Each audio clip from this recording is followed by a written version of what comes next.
안녕하세요, 멜묵상. 오늘은 요한일서 2장 12절부터 17절 말씀 보도록 하겠습니다. 네, 이제 원래는 이제 12장부터 29절까지로 이제 그 계획표에는 썼는데, 이것이 너무 내용이 많아요. 그래서 이제 다루고 넘어갈 게 너무 많아서요. 그래서 12절부터 17절까지의 말씀만 좀 보고 묵상을 하도록 하겠습니다. 자, 읽어볼게요. 자녀들아, 내가 너에게 쓰는 것은 너희 죄가 그의 이름으로 말미암아 예수님의 이름으로 말미암아 사함을 받았으며, 아비들아, 내가 너에게 쓰는 것은 너희가 태초부터 계신 일을 알았으며, 청년들아, 내가 너에게 쓰는 것은 너희가 악한 자를 이기었음이라. 아이들아, 내가 너에게 쓴 것은 너희가 아버지를 알았으며, 아비들아, 내가 너에게 쓴 것은 너희가 태초부터 계신 일을 알았으며, 청년들아, 내가 너에게 쓴 것은 너희가 강하고 하나님의 말씀이 너희 안에 거하시며 너희가 흉악한 자를 이기었음이라. 사실 이제 14절은 12절, 13절을 다시 한번 반복해서 이제 이야기를 해주죠.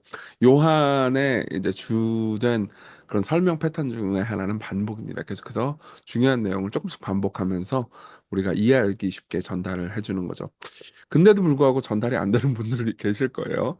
자녀들 갑자기 이게 무슨 소리죠? 이런 생각 하시는 분들이 있을 건데, 여기서 우리가 생각해야 되는 건 두 개입니다. 그러니까 여기에 보면은 뭐가 있죠? 그러니까 자녀들, 아비들, 청년들 이런 식으로, 그러니까 신앙의 상태를 일종의 성장 과정으로 분류를 하고 있죠. 네. 이거는 이제 이게 생물학적 나이를 가리키는 것이 아닙니다. 오히려 이제 영적인 나이를 가리키는 거죠. 영적으로 이제 여러분들은 이제 막 태어난 상태일 수도 있습니다. 그때는 제일 중요한 게 죄책감과 자신의 죄를 어떻게 이해하고 어떻게 하나님 앞에 회개해야 되는가, 이게 되게 중요해요. 그때마다 우리는 생각해야 됩니다. 우리가 용서받았다라는 것을 생각해야 되는 거죠. 그리고 청년 시기일 수 있습니다. 여러분들은 성장해가는 과정 중에 있는 그리스도인일 수도 있어요. 그때는 여러분들에겐 용기가 필요합니다. 그리스도께서 이미 악한 자를 이기셨기 때문에 우리가 세상에서 순종하고 믿음으로 살 수 있는 힘과 용기가 필요합니다. 그것을 그리스도께서 이 모든 것을 이기셨다. 결국 우리가 그분의 뜻대로 살아도 망하지 않는다라는 것을 믿음으로 고백해야 되는 시기인 거죠. 아비들, 여러분들이 더 좀 더 장성한 상황에 있잖아요. 그러면 여러분들이 하나님을 알고 있다는 것, 하나님과의 깊은 관계가 있다는 것을 생각해야 됩니다. 그러면서 미래에 관한 소망을 품고 삶을 살아야 되죠. 사실 시간이 지나고 신앙 연차가 깊어질수록 오히려 세속에 빠지는 경우가 종종 있습니다. 신앙에 대한 매너리즘이 굉장히 그러니까 오래 있는 거죠. 성경도 되게 잘 알고, 신앙인으로서 어떻게 살아가야 되는지도 알고, 그리고 이웃과 사람들을 권면할 수 있을 만한 시기도 됐습니다. 보통 이제 목회자들이 말년에 이럴 때 이런 우를 범하기 쉬운데요. 신앙에 너무 익숙하기 때문에 자기에게 새롭지 않기 때문에 오히려 자기가 늘 가르칠 수 있는 자라고 생각을 하고, 그리고 이 세속에 더 쉽게 빠지는 경우도 허다하죠. 그때마다 생각해야 되는 것은 우리가 하나님을 안다는 것, 하나님께서 우리의 아심 받는다는 것, 그것을 생각하라는 겁니다. 자, 그러면서 뭐라 그러냐면 이 세상이나 세상에 있는 것들을 사랑하지 말라. 자연스러운 권면이죠. 그렇죠? 그러면서 누구든지 세상을 사랑하면 아버지의 사랑이 그 안에 있지 아니하니, 이렇게 얘기합니다. 무슨 말일까요? 여기 세상을 사랑하지 말라는 말은 그러니까 이런 의미입니다. 세상을 사랑한다는 것은 오직 세상이 줄 수 있는 유한한 것이잖아요. 그것만을 사랑한다는 거예요. 물론 여러분들은 오해할 수도 있습니다. 성이나 뭐 음식이나 혹은 쾌락이나 이런 것들을 사랑하지 말라는 얘기 아닌가요? 아니요, 그런 의미가 아니에요. 그런 모든 것들은 좋은 것들입니다. 하지만 그런 모든 것들을 하나님의 자리에 올려놓는 것, 궁극적인 희망으로 두는 것, 이게 죄죠. 예. 그래서 뭐라 그러냐면 이 세상이나 세상에 있는 것들을 사랑하지 말라. 누구든지 세상을 사랑하면 아버지의 사랑이 그 안에 있지 아니하니, 이는 세상에 있는 모든 것이 육신의 정욕과 안목의 정욕과 이생의 자랑이니 다 아버지께로부터 온 것이 아니고 세상으로부터 온 것이라. 자, 보세요. 이런 식으로 세상에 있는 것을 사랑하고 집중하잖아요. 그러면 하나님께서 우리에게 주시는 사랑이 하찮게 느껴져요. 예. 그러니까 교회 가면, 그러니까 예를 들면 이런 거예요. 여러분들이 이번 주 돈을 많이 벌었어요. 그래서 와, 신난다. 그러면은 뭐 물론 하나님께 감사할 수도 있겠죠. 근데 고통 가운데서 인내하면서 하나님을 신뢰하라는 메시지를 그날 주일에 듣잖아요. 그럼 하나님의 사랑은 그렇지 뭐, 그러면서 그냥 하찮게 느껴집니다. 예. 별로 감동적으로 느껴지지 않을 때가 많죠. 왜냐하면 그러니까 세상이 주는 단맛이 취해가지고 그러니까 더 위대한 것이 잘 안 보이는 거죠. 그래서 17절은 이렇게 말합니다. 이 세상도 그 정욕도 지나가되 오직 하나님의 뜻을 행하는 자는 영원히 거하느니라, 이렇게 이야기를 합니다. 자, 우리 내용 잠깐 봤으니까요. 적용해 봅시다. 첫째, 복음의 은혜 안에서 계속해서 성장하는 거죠. 우리는 단순한 의지적 노력으로 죄를 이길 수 있는 게 아니에요. 오히려 복음의 은혜 안에서 하나님을 알아야 죄를 이길 수 있습니다. 예. 그래서 뭐라고 그래요? 요한은요, 자녀, 청년, 아비 이런 신앙의 단계를 제시하죠. 예. 그리고 그 단계마다 뭘 얘기를 하냐면은 착하게 살아라 라기보다는 용서받았음을 확신해라. 승리했음을 확신해라. 하나님과의 개인적인 관계를 확신해라. 그러면서 각 단계마다 빠질 수 있는 유혹을 제시합니다. 그러니까 하나님의 빛 아래에서 모든 걸 해석해야만 우리가 올바로 살아갈 수 있다고 믿는 거죠. 자, 어제 우리가 봤던 것도 사실 마찬가지였잖아요. 예. 그러니까 죄를 계속해서 짓고 죄 가운데 빠져 살면 빛 가운데 거하지 않는다. 그러니까 죄 가운데 빠져 살면 네가 나쁜 새끼야. 아유, 죄송합니다. 이게 이렇게 말하는 게 아니라는 거예요. 이거 내가 이 나쁜 놈아 이렇게 얘기하는 게 아니에요. 오히려 이렇게 말하는 거죠. 네가 계속해서 죄 가운데 빠져 있다면은 너는 지금 네가 살고 있는 세상이 뭔지 모르는 거다. 하나님이 살아계신다고? 아니, 물론 머릿속으로 믿겠지. 근데 그렇게 살고 있지 않다. 너희들은 어둠 가운데 있다. 세계관의 문제가 있다. 이렇게 말하는 겁니다.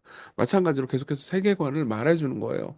너희 죄를 용서받았다. 너를 용서하신 예수님을 생각해봐라. 계속 죄 가운데 빠져 있을 수 있겠니? 너는 예수님을 배신하고 있는 거란다.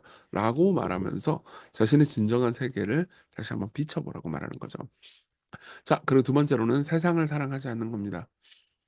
여러분들 이런 분들도 있을 거예요. 하나님께서 세상을 이처럼 사랑하사 독생자를 주셨잖아요. 예, 세상을 사랑하라는 거 아닌가요? 예. 자, 보세요.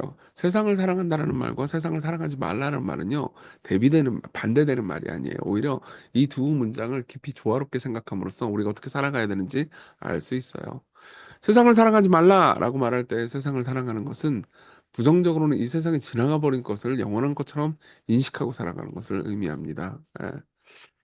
하늘아버지의 사랑이 우리에게 주어져 있다.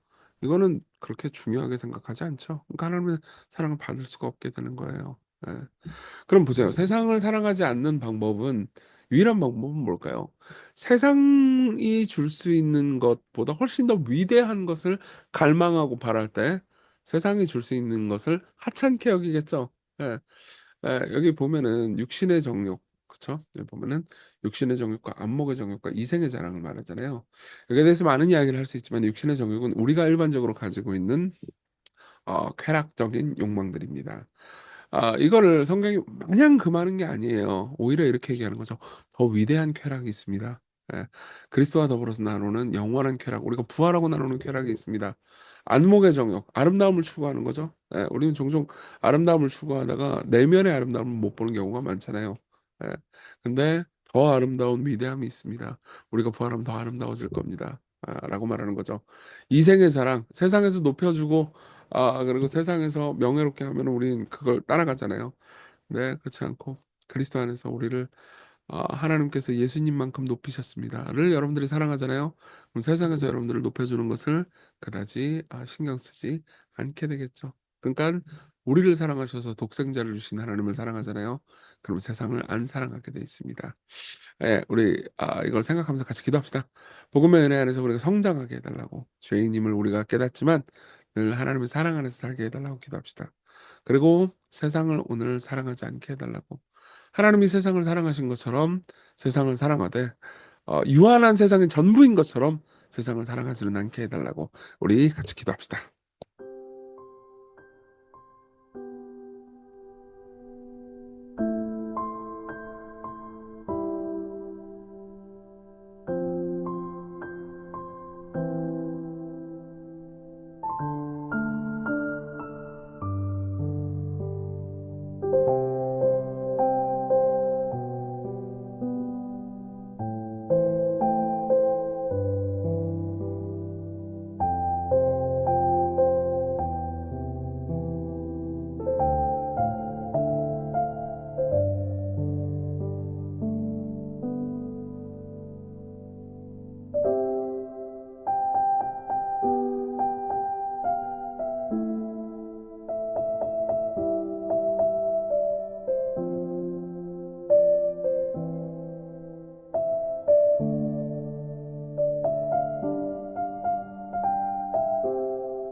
기도하겠습니다. 은혜로우신 주님, 세상이나 세상에 있는 것들을 사랑하지 않게 해주십시오. 이 세상이 줄 수 있는 게 유한하다는 것을 기억하게 해주십시오. 오직 하나님께서 우리에게 베풀어 주시는 영원한 것을 바라보게 해주십시오. 예수님 이름으로 기도했습니다. 아멘.